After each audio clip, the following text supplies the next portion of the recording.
Eh no, good morning mga idol. Good morning, good morning. Vlogger na vlogger nating boy, nakagano no? Ay na lupit no. Practice lang, practice ng pag-vlog. Meron tayo dito ng Honda ADB, usual problem. Laging nangyayari to sa ganito. Not charging. Kahit ano gawin mo, ayaw niya mag-charge, no? Tapos lalabas na yung battery indicator doon sa panel. So ito yung gagawin natin dito. Tingnan natin kung ano yung makikita natin. So, ayan o. Ayun. Ito na to. Kung mapapansin nyo isa na yan, ayan, puro umido siya. So, nangyayari dyan, pagka may umidong ganyan, hanggang dito, ayan o, lahat yan, maumido yan, lahat. Dapat makintab yan. So, nangyayari dito, naglo-lose contact lang itong 7.5 amperes na fuse dito. So, wala siyang connection. Tama dito sa fuse, makikita mo meron siyang connection. Kaya lang paglabas niya dito sa kabila. Paglabas niya dito sa kabila, dito. So, wala nang connection. Nawawala ng supply. Galing dito, papunta doon sa ECU. Kaya ayaw niya mag-charge. Okay? So, yun lang. Madumi lang po pag ganito. Subukan natin linisin ha. Gamit ang maiwagang contact cleaner. Electronic contact cleaner. No? Pagka po ganito, ito yung gagamitin nyo. Contact cleaner. Para walang shorted na magaganap. Minsan kasi pag nilinis nyo po, nagamit ng mga ibang panlinis, nagkakaroon ng epekto doon sa metal. So, kailangan po contact cleaner gamitin nyo. So, ayan o. Ayun. Ito na to. Kung mapapansin nyo isa na yan, ayan, puro umido siya. So, nangyayari dyan, pagka may umidong ganyan, hanggang dito, ayan o, lahat yan, maumido yan, lahat. Dapat makintab yan. So, nangyayari dito, naglo-lose contact lang itong 7.5 amperes na fuse dito. So, wala siyang connection. Tama dito sa fuse, makikita mo meron siyang connection. Kaya lang paglabas niya dito sa kabila,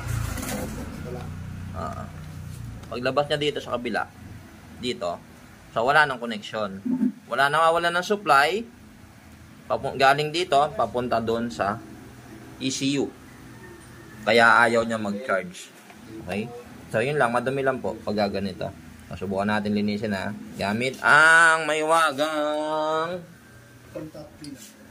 contact cleaner. Electronic contact cleaner. No?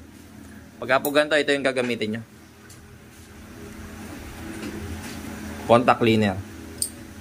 Para walang shorted na magaganap. Minsan kasi pag nilinis nyo po, nagamit ng mga ibang panlinis, nagkakaroon ng epekto doon sa metal. So, kailangan po contact cleaner gamitin nyo. Okay guys.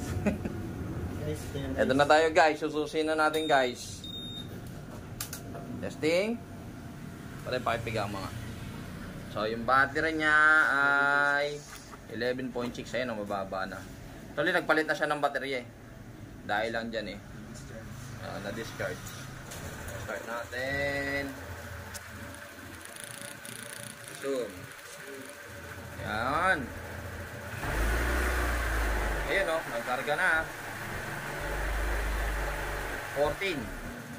So, goods na yan. Pagkaganyan, umakyat na yung charging niya Kasi dati, dito talaga nag-charge Sa halip na mag-charge siya dati, pababa. Ngayon naman na yung nayupak na Dati inihigop pa niya yung battery. So ito yung battery indicator niya na talagang nalobat siya. Mamaya mawawala yan pagka nag-charge na siya. Pag tumaas na yung karga ng battery niya. So kung mapapansin nyo, ayan, pag nire-rev ko siya, malabas na yung tunay na charging niya. 13.8, magpo-14 yan. Huwag may layo yan susi, mamatay.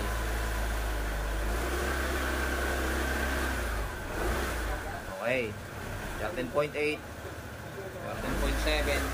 So, goods na yan. Wala nang problema yan. Okay, ganun lang ang problema, no? So, ito lang ang solusyon dyan. Maiwagang. Naubusan kami ng isang contact cleaner. Contact cleaner. Yan. Naubos yung isa So, ito. So, solve na ang problema no, sir. Tapos ang problema.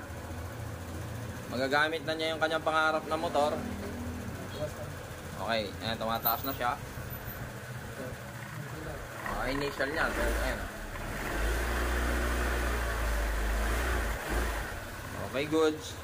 So, sasara na lang to. Then, uuwi na siya ng masaya. Okay, uuwi na siya ng masaya. Isa pa, testing ulit natin. Baka mamaya nag-ano lang. Baka mamaya pinasaya lang tayo. Isa pa. Boy. Okay, goods na talaga. Ayan. 14. Goods! Started.